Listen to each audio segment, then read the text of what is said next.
Buenas. Estábamos contando las historias del Califato de Córdoba y de lo que fue Al-Ándalus. Y eso fue uno de los picos de la civilización.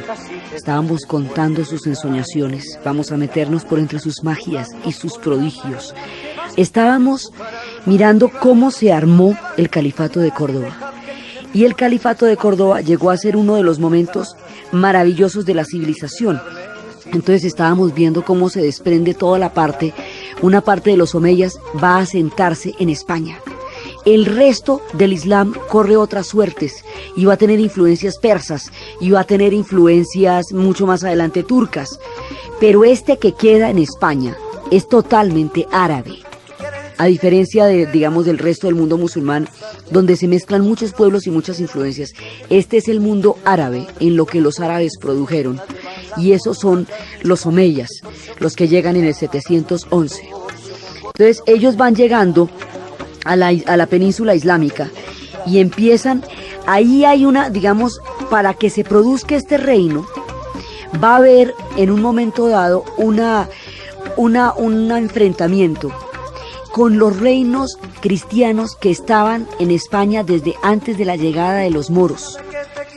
Antes de la llegada de los españoles llaman moros a los árabes. Y por eso es que vienen todos los dichos de moros en la costa y todas esas cosas.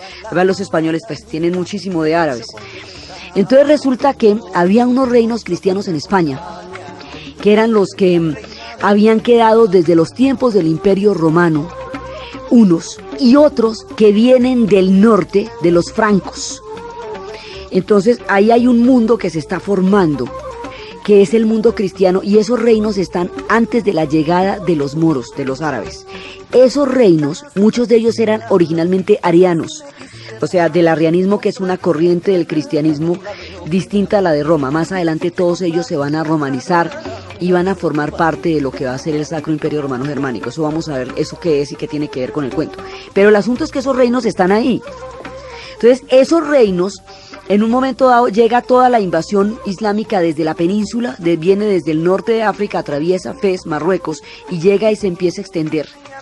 Y empieza toda la dominación árabe, y va tomándose todo esto, hasta que va a llegar a un punto en que se va a establecer un límite entre los reinos cristianos que existían desde antes de la llegada de los árabes y el mundo árabe. Ese límite lo establece Carlos Martel cuando derrota en Poitiers el avance de los reinos islámicos sobre el continente europeo. Y esos avances son frenados por los Pirineos. Esto ya es en el 732. Entonces, en los Pirineos es donde los paran. Sí, los Pirineos, toda la historia que hemos visto de Pirene, la que Hércules había profanado y que ella se había ido a morir a las montañas de Pirene, para no mostrar su deshonra, y que por ella se llaman los montes los Pirineos. Ahí paran la expansión musulmana, por un lado, y por el otro lado los musulmanes no van más para arriba, porque más para arriba ya empieza el frío, y ellos son gente de tierra caliente, como diríamos acá. Entonces, resulta que ahí hay un punto donde paran la invasión, y ese punto se va a definir, ya en la parte española, se va a definir un punto hasta donde llegan los árabes y donde empiezan los reinos cristianos. El punto que define el mundo árabe del mundo cristiano, en el punto donde se delimita hasta donde no pueden subir, eso se llama la marca de España. Entonces, es el límite que define el mundo musulmán del mundo cristiano. De ahí para arriba son los reinos cristianos. Va a haber dos grandes marcas, la marca de España y la marca de Austria. Pero la nuestra, es la marca de España. Obviamente, los que cuidan la marca son los marqueses. Y eso después va a quedar organizado en los sitios que cuidan la marca, en los condes, los condes que cuidan los condados, los duques que cuidan los ducados, y eso va a ser el esquema de la nobleza europea, según el territorio que a usted le toque cuidar, proteger o tener.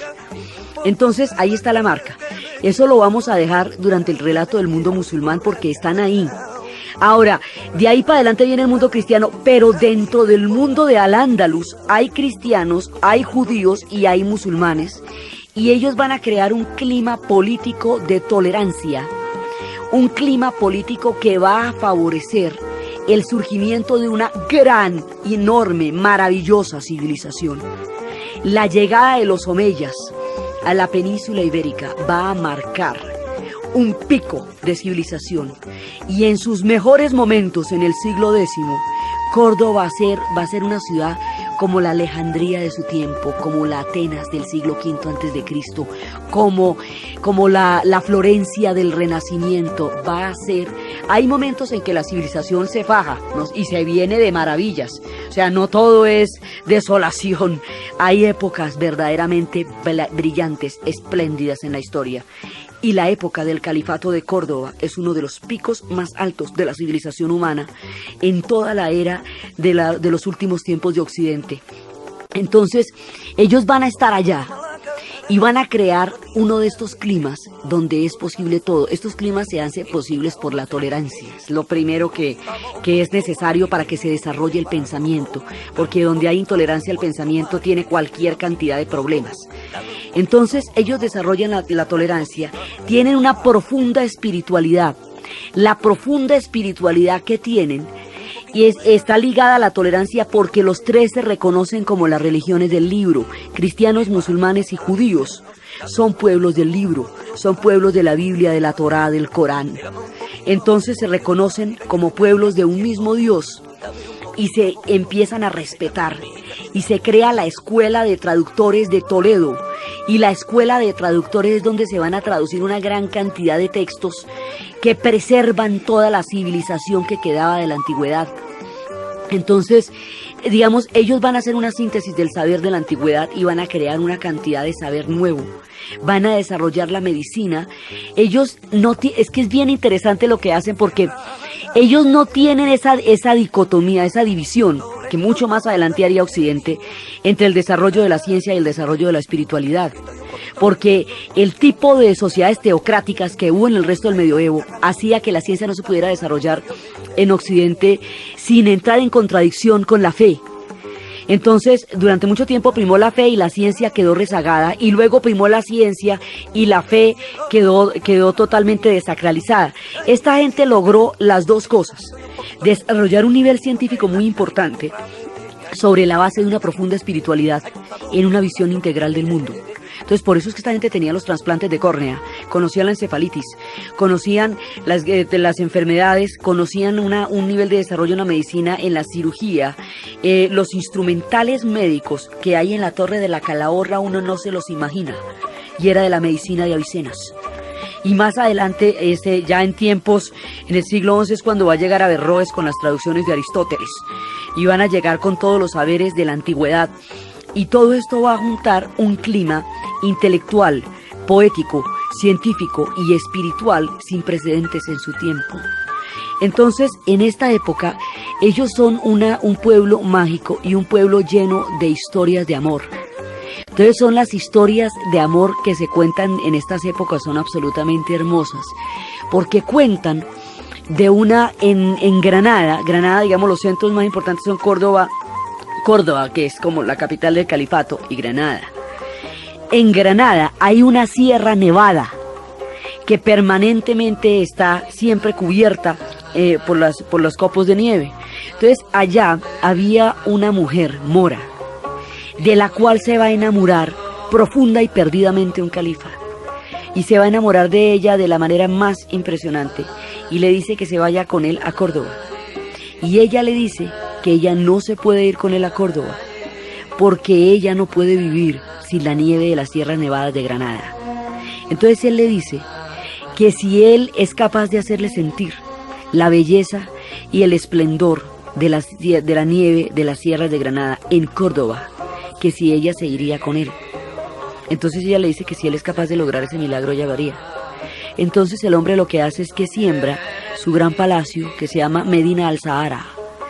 Y en Medina al-Sahara, él llena eso de azahares y azahares y azahares.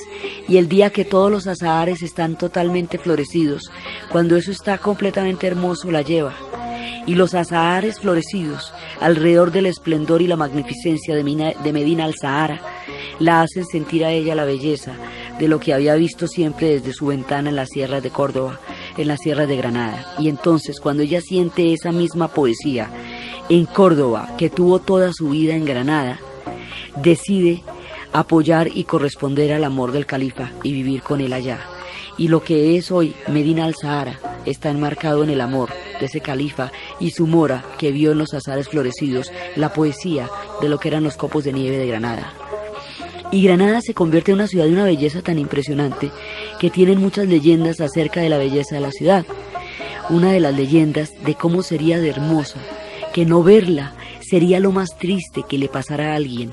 Y alrededor de eso hay una leyenda que es la que vamos a ver después.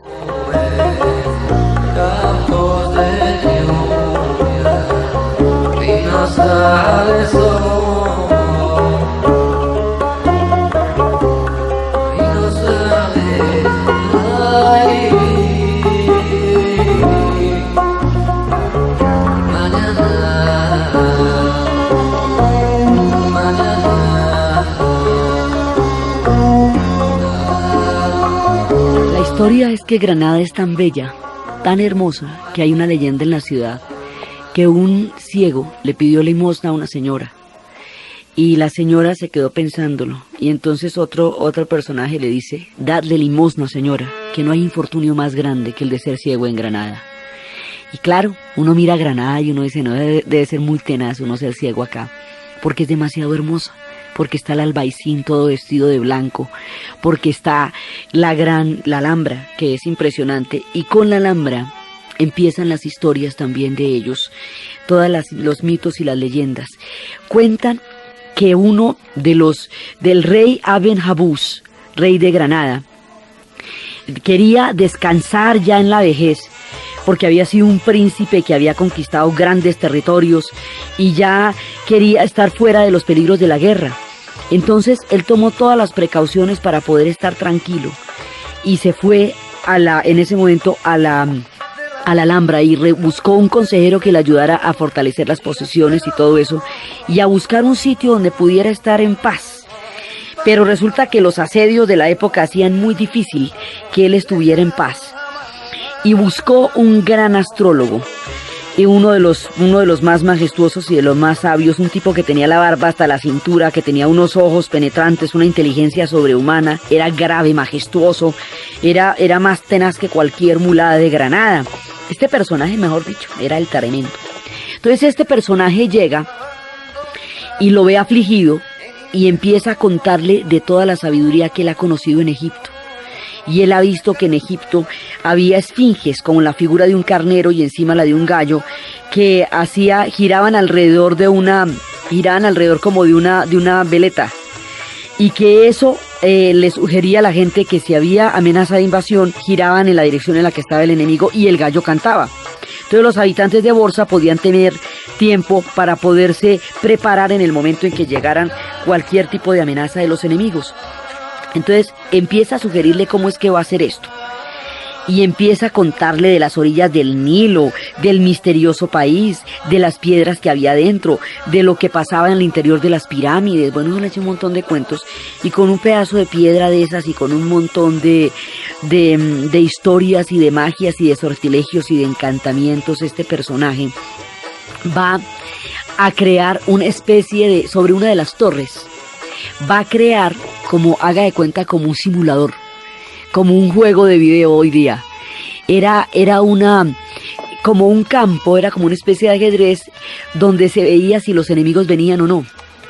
Y había una flecha mágica, un talismán. Si él quería que los enemigos se destrozaran entre sí, tenía que tocar, se vencieran entre sí, tenía que tocar la punta de la flecha.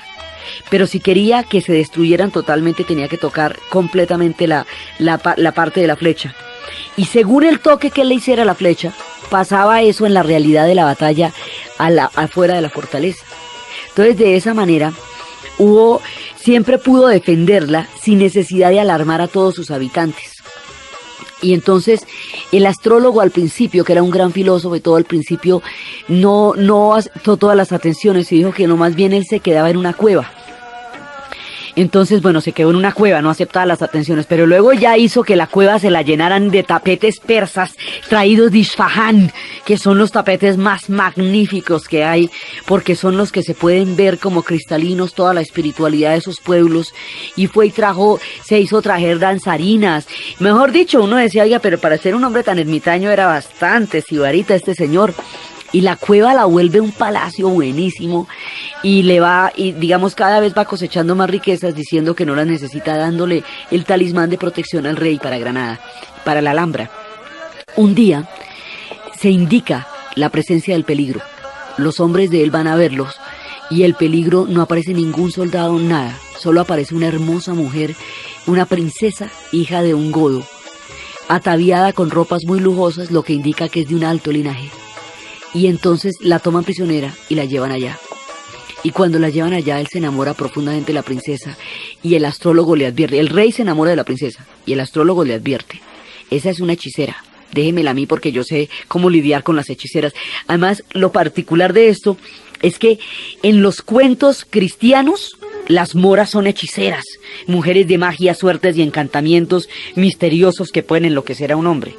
En los cuentos árabes, las cristianas son hechiceras, mujeres de sortilegios que pueden enloquecer a un hombre.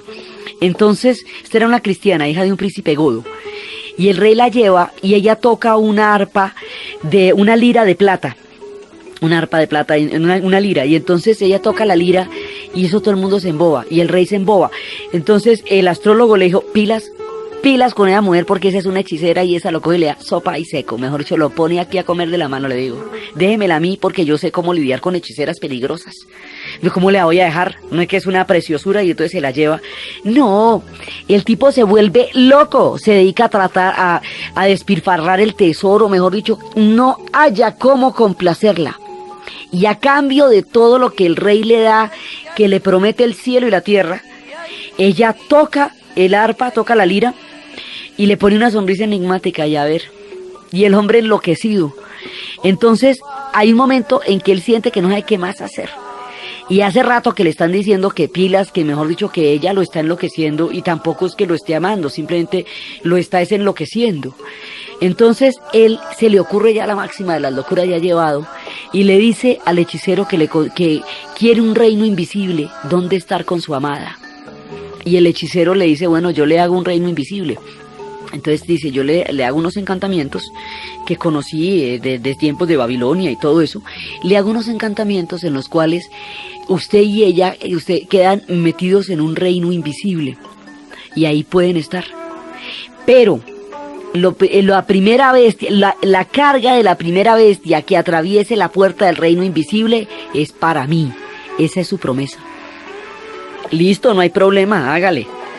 Entonces empiezan a hacer el reino invisible mediante palabras, encantamientos y hechizos. Y el primer caballo que atraviesa la puerta del reino invisible es el de ella. Entonces el astrólogo le dice al rey: acuérdese de la promesa. No, pero ¿cómo así? Perro del desierto, le dice, ¿cómo le ocurre? Después de que le decía sabio, filósofo, astrólogo tremendo, ahora le dice perro. ¿Cómo le ocurre que yo le voy a dar a mi princesa? No, eso no faltaba más.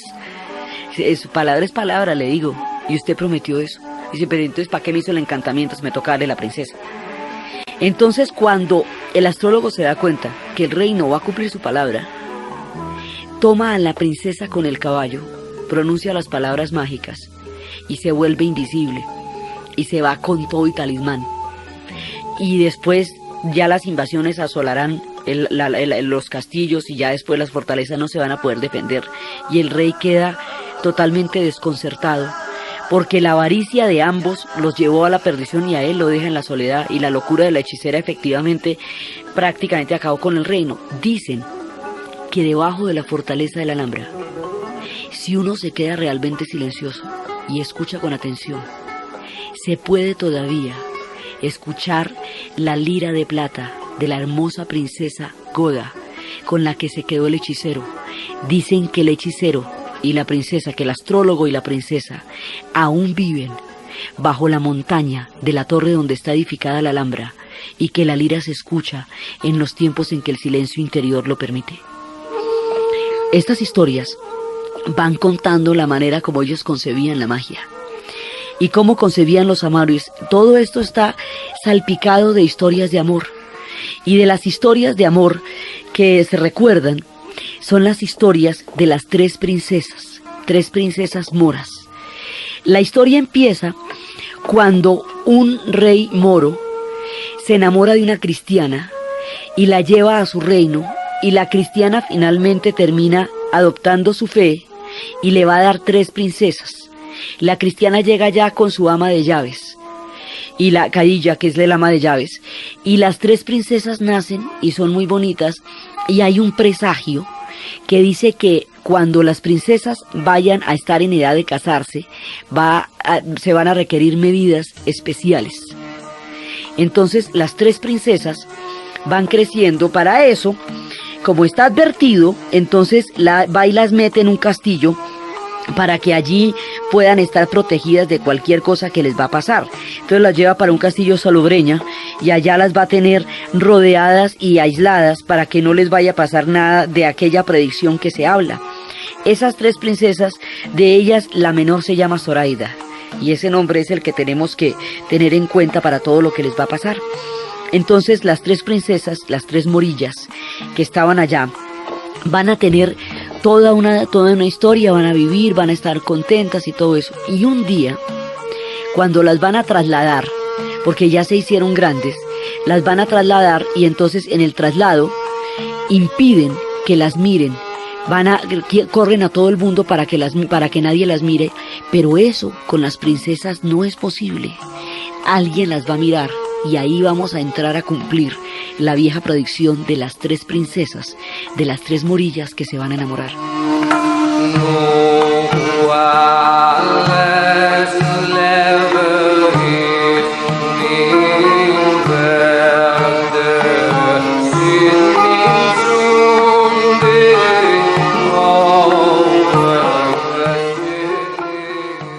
Las princesas inicialmente estaban en Salobreña, y Salobreña queda junto al mar.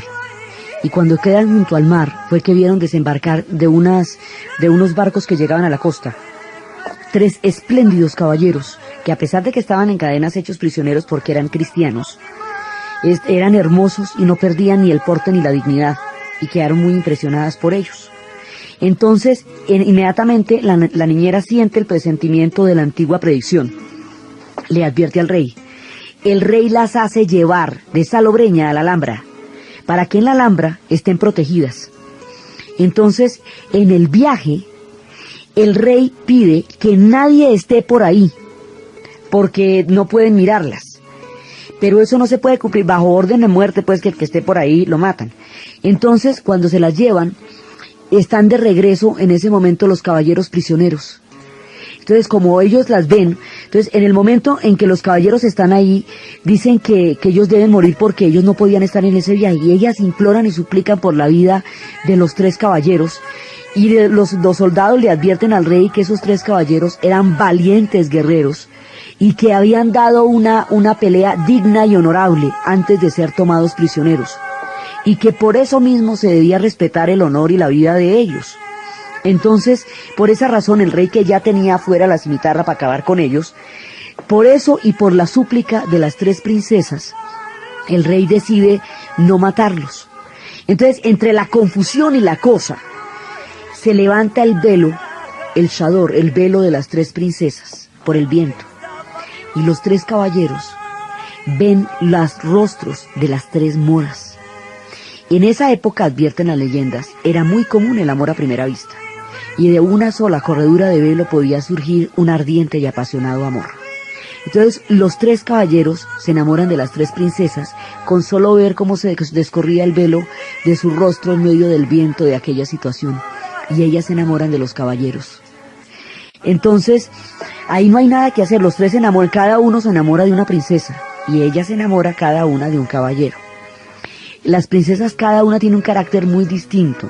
La mayor es una mujer muy osada, la segunda es una mujer contemplativa pero valiente, y la pequeña es una mujer tímida, muy tímida y muy aferrada a sus, digamos, como a lo suyo, a su casa. Entonces, resulta que, bueno, sigue el viaje, llegan todos a la Alhambra, llegan ellas y al rato llegan los prisioneros, y por la noche los prisioneros empiezan a tocar la guitarra. Y en la guitarra ellas se dan cuenta que les están cantando canciones de amor a ellas. Entonces ellas empiezan a darles un mensaje velado que les mandan al mediodía, cuando Zoraida tocaba el laúd, y Zoraida les decía: la rosa que se oculta tras la pantalla de hojas, la rosa está oculta tras la pantalla de hojas, pero la canción del ruiseñor perfora la armadura. Entonces, con eso les cuenta que los están oyendo y que todo bien. Entonces empieza a fraguarse la fuga, las princesas van a huir con los prisioneros, y la nana Cadilla es la que va a permitir y a huir con ellas, obviamente. Entonces se fragua toda la fuga, y en el momento en que van a salir, las dos princesas grandes se van, y la chiquita Zoraida se muere del susto y se queda, y se muere de la tristeza de dejar a su padre. Ella no se atreve a dejar a su padre, y no sale. El que se enamoró de Zoraida queda preso de la desolación, de la desesperación, pero ya no puede hacer nada, porque no hay tiempo, y se van todos. Entonces la historia hace que el nombre de las otras dos princesas se olvide para protegerlas, porque ellas se van con los caballeros y van a vivir su vida en los reinos cristianos. Zoraida se queda mirando por la ventana hacia Córdoba, el lugar donde ellos huyeron, porque estos los persiguen, y ya cuando llegan a los escarpados caminos de Córdoba, se les pierden a los perseguidores, y allá van a realizar su amor las princesas y los caballeros. Pero Zoraida se queda sola, mirando por la ventana hacia donde queda Córdoba. Se arrepiente de no haberse ido, se queda allá el resto del tiempo, va a morir de melancolía y de tristeza. Y hoy por hoy, cuando en el mundo árabe se quiere hablar de un amor sin esperanza, de un amor que refleje la tristeza, digamos, la manera como la historia la rescata a ella, es que ella se vuelve como una especie de símbolo de los que aman sin ser correspondidos, o de los que han dejado perder un amor, o de los que están desolados por una honda pena de amor. Entonces, cuando eso pasa en los afligidos corazones, se invoca el nombre de Zoraida, por la princesa que desde las ventanas de la Alhambra miraba a lo lejos Córdoba, donde sus hermanas habían ido a realizar un amor que ella no tuvo la fuerza para seguir en el momento en que había llamado a su puerta. Y así son las historias de los amores moros.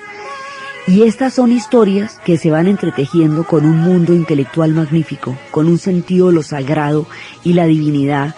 Aquí viene el conocimiento de los sufis que venían del antiguo Irán y que hablaban del amor como una forma del conocimiento, y que están consagrados a la música y a la danza, y encuentran en la experiencia de la música y la danza la forma de comunicación con Alá, que se hicieron musulmanes en tiempos del Islam. Su existencia es muy anterior, que son los que hablan del corazón y del cerebro como dos unidades que deben estar selladas por el afecto, que son los que dicen que el amor es una forma de conocimiento más profunda que cualquier otra, que lo que une no verbalmente a las madres con los hijos es el amor con el que se han criado, que cuando dos personas se enamoran tiñen la realidad de una alquimia que le da otro color a la vida. Son estos personajes que desarrollan una profunda sabiduría alrededor del amor, porque dicen que el ser humano es afectivo mucho antes de ser racional, que lo primero que necesita un ser humano al nacer es el amor, y que es alrededor del amor que va a tejerse su vida. Entonces, en un momento dado, en Córdoba están los sufis, en Córdoba están los judíos sefarditas, y entre los judíos sefarditas está Maimónides, el gran filósofo. De la cosecha de los árabes está Averroes, de los sufis Al-Ibrahim, y en tiempos de Alfonso X el Sabio, la Universidad de Murcia va a contener las lenguas y los saberes de todos los pueblos, y se hablará el árabe y el latín, y se hablará el yiddish, y todos los idiomas son posibles. Y es cuando surgen las escuelas de los traductores, digamos, el clima que se va a generar acá es lo que permite que se preserve una gran cantidad de conocimiento. Esto tiene épocas discontinuas, porque la época de mayor unidad y de mayor esplendor es toda la época omeya, pero luego los omeyas van a ser invadidos por los reinos almorávides y almohades, que son berberiscos, que vienen del norte del África. Cuando llegan estos, se van a presentar profundas divisiones internas y se van a fragmentar los reinos árabes. La fragmentación de los reinos árabes es lo que se conoce como el periodo de los taifas, que eso ya es el siglo XI y XII. Sin embargo, aún en tiempos de los taifas es que está produciendo su magnificencia Averroes. Entonces, digamos, el esplendor no se pierde, pero hay épocas de gran unidad en la fe y en todo, como el periodo Omeya, y hay épocas de invasiones como los almorávides y los almohades, y hay épocas de fragmentación como ya en la última parte de los taifas. Entre las diferentes, digamos, intrínculos políticos que va a suceder entre las invasiones y entre las mismas querellas entre ellos, de todas maneras el esplendor se mantiene durante mucho tiempo. Hay reinos cristianos aquí dentro, digamos, hay cristianos al interior de este mundo. Está la marca, sí, y de ahí para allá están los reinos cristianos, pero aquí también viven cristianos, y Alfonso X el Sabio es cristiano. Entonces, lo más curioso es que lo que va a caracterizar este periodo, este largo periodo de esplendor, es la tolerancia. Es la posibilidad de compartir el conocimiento, y esa tolerancia es la que va a producir un nivel de desarrollo tan alto en esta sociedad, porque es capaz de generar el aporte de cada uno de ellos. La eximia intelectualidad judía sefardita, que venía con todo el saber ancestral de ese pueblo. La sabiduría de los árabes, que venían protagonizando el mundo de su tiempo. Toda la profundidad del espíritu de los sufis, que venían desde el antiguo Irán. Entonces todo eso va dando un espectro de lo sagrado, que es esencial a la hora de confrontar las tesis sobre cada uno de lo que consideran lo sagrado, apuntan a lo mismo, hacia un sentido de la comprensión, del amor, del conocimiento y de la sabiduría. Entonces, esto multiplica los saberes, los hace cada vez más eximios, empieza a crear todas estas escuelas intelectuales, toda esta cantidad de florecimiento, y esto se convierte en uno de los grandes picos de civilización en la historia. En el siglo X era cuando decíamos que esto tenía nombrado público, 1 millón de habitantes. Llegó a tener tanto como llegó a tener Roma en sus mejores tiempos, llegó a tener Córdoba. Y Córdoba es una síntesis de todos los conocimientos. Dicen que sin todo lo que se consiguió y se acumuló en Córdoba, no hubiera habido el Renacimiento, porque las bases espirituales y las bases artísticas y estéticas del Renacimiento se empiezan a dar en Córdoba. Y con todo este concepto que tiene el mundo árabe de la arquitectura, porque se habla de eso, es una vieja tradición, que se habla de un pueblo que era tan longevo, que las casas se morían antes que ellos, entonces terminaban viviendo en unas casas derrumbadas simplemente porque la vida era muy larga. Entonces decidieron hacer casas que fueran lo suficientemente estructuradas y maravillosas para vivir su longevidad, y crearon los grandes arcos y crearon las grandes murallas con los jardines y las fuentes interiores. Entonces toda esta arquitectura, el conocimiento de la medicina que viene de Oriente, que viene de la India, que viene de Persia, que viene todo eso a través de lo que va a ser la sabiduría de Avicenas, el sentido de lo sagrado, la profunda espiritualidad, todo esto va a crear un reino magnífico que durante mucho tiempo va a ser la historia de España. Lo que se llama el medioevo en la Europa occidental, en España es el tiempo de los califas. Y es ahí cuando se van formando las bases del idioma, entre el latín y el árabe. Entonces por eso es que nosotros tenemos 3000 vocablos árabes en el español. Y por eso es que nosotros no decimos blue ni bleu, sino azul. Y no decimos sucre ni sugar, sino azúcar. Nosotros decimos todo lo que tiene al, para un día que estén, digamos, desocupados, pónganse a ver todo lo que tiene al en español, para, pues, digamos, para guardar las cosas en la alacena, almacenar el agua en el aljibe, ¿sí? Y comer almojábanas, y todo esto. Ellos, por ejemplo, tenían estos jugos que le ponían leche y los llamaban sorbetes, por ejemplo. Todas las cosas, muchísimas cosas de la vida cotidiana, las almojábanas que uno se come, son de toda esta época. Ellos tenían una masa que se hacía con garbanzo y que se hacía con otras cosas, y entonces más adelante los cristianos le llamaban la masa mora, pues que es la masa morra, y puede ser masa morra chiquita si quiere. Entonces, si usted pone a mirar la cantidad de influencia árabe que hay en nosotros, pues basta mirar los rasgos de la calle por la gente, de la gente en la calle. ¿Cuántos de nosotros tenemos muchos rasgos moros que son de todos estos tiempos? Entonces, esto es una influencia importante, definitiva, y que va a dejar toda una huella duradera que se ve actualmente en Córdoba, en Granada, en Sevilla. Mientras tanto, en el resto de Europa estaban pasando otras cosas.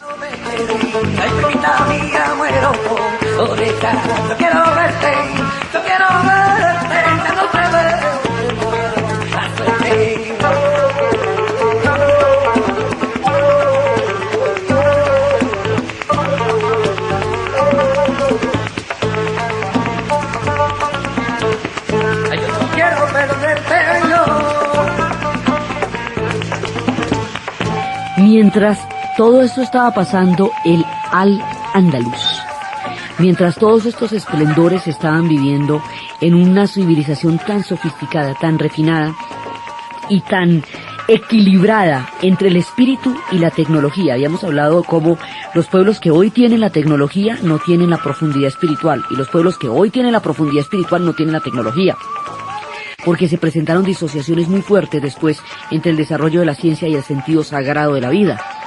Y una y otras, cuando primaron, excluyeron a la siguiente. Toda esa dicotomía que se produce en Occidente no se va a producir en el mundo de Andalucía, porque al contrario era sobre el marco de la espiritualidad que se reconocía el avance de la ciencia, y la ciencia era una de las muchas manifestaciones de la divinidad y de la grandeza de Alá.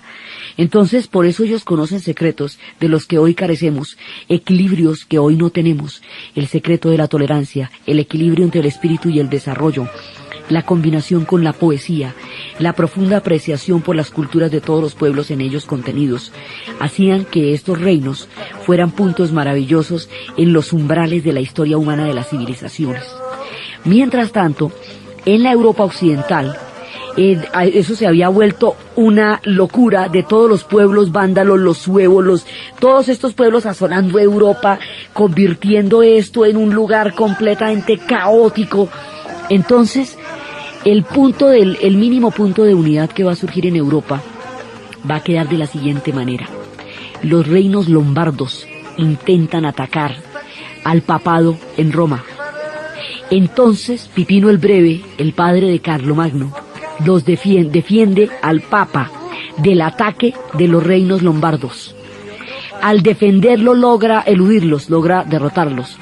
Y su hijo, Carlomagno, va a hacer el siguiente pacto con el Papa. Carlomagno le va a decir al Papa que esos reinos que les quitaron a los lombardos defendiendo al papado van a ser ahora del Papa y se van a llamar el patrimonio de San Pedro y van a ser un reino temporal. Y a cambio de eso, el Papa nombra a Carlomagno emperador. Y ellos fundan sobre esta alianza lo que se conocerá como el Sacro Imperio Romano Germánico, porque se hace sobre Roma, se hace con los reinos germanos. En ese momento, cuando a Carlomagno lo nombran emperador, estamos en el año 800, inmediatamente se produce una ruptura con Bizancio, porque no es que Bizancio era la heredera de la Roma de Oriente y eso tenía el emperador de Bizancio. Entonces, si usted nombra un emperador en Roma, usted está desconociendo al emperador de Bizancio, y eso es serio. Y ahí se produce una ruptura entre las dos iglesias también y entre los dos poderes. Y ahí al mismo tiempo la iglesia empieza a tener un poder terrenal, cosa que nunca antes había tenido, porque precisamente lo que decían en la época de los bárbaros era que lo que Cristo custodiaba no lo destruía el bárbaro, porque su reino no era de este mundo. Y el aval que tuvo el cristianismo a la caída del Imperio Romano era que era capaz de producir una nueva idea, que era un reino espiritual, que estaba más allá de todas las contingencias del mundo material, porque no era de este mundo. Pues a partir de Carlomagno el reino se vuelve de este mundo, porque empiezan a llegar los territorios para los papas. Entonces, para sostener esos territorios empezarán los diezmos y las indulgencias, y van a crearse los estados papales. Ese es el origen de los estados, y ese es el origen de posesiones materiales, grandes posesiones materiales, que van a tener en ese momento la iglesia, y que antes no podía tener, porque precisamente su reino no era de este mundo. Mucho más adelante, muchos siglos después, por este pacto es que va a surgir la reforma y la ruptura con la iglesia protestante, porque los protestantes dirán que un reino material no es concebible y que las indulgencias no podrían ser aceptadas, y eso es lo que Lutero, que es alemán de estos reinos del Sacro Imperio, va a protestar contra eso, de manera tal que va a quedar protestante y se va a romper las iglesias. Hemos dicho, de este pacto salen las rupturas de las iglesias, con Oriente y mucho tiempo más adelante con los protestantes. Pero este pacto que le da tierras al papado es el que conserva una mínima unidad en Europa. Sin este pacto, sin el Sacro Imperio Romano Germánico, Europa se hubiera disuelto entre las invasiones bárbaras y probablemente nunca hubiera aguantado lo suficiente para poder conocer el Renacimiento.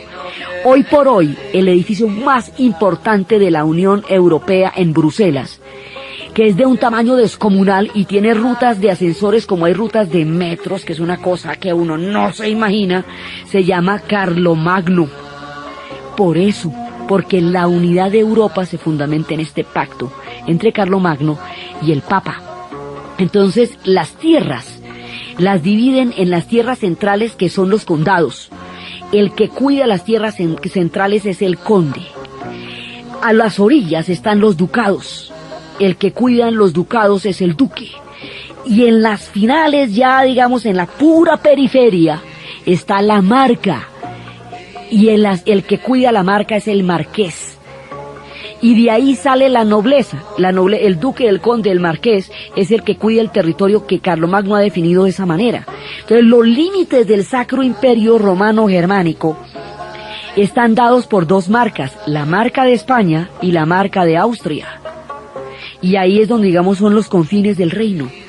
Entonces, la parte cristiana de nuestra historia está enmarcada dentro del mundo de Carlomagno. Viene de los reinos francos, que proceden del norte de Francia, y hace que pueblos como los catalanes tengan mucho más que ver con los francos que con los españoles, y que pueblos como los vascos estén contenidos dentro de los reinos cristianos que están más allá de la marca. Entonces, al otro lado del mundo musulmán se está creando el mundo del Sacro Imperio Romano Germánico y se está consolidando la mínima unidad europea que permite que el continente exista como tal.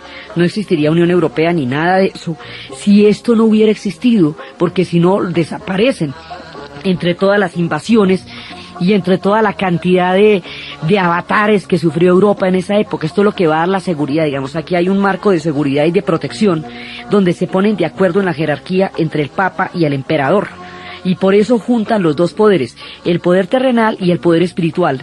Y se llama Sacro Imperio Romano Germánico porque ahí juntan todo lo que están necesitando unir, el poder terrenal, el poder espiritual, los reinos romanos con los reinos germanos, porque hace mucho tiempo, desde que el imperio decayó, los germanos han ido tomando lo que antes fue Roma y la fueron germanizando.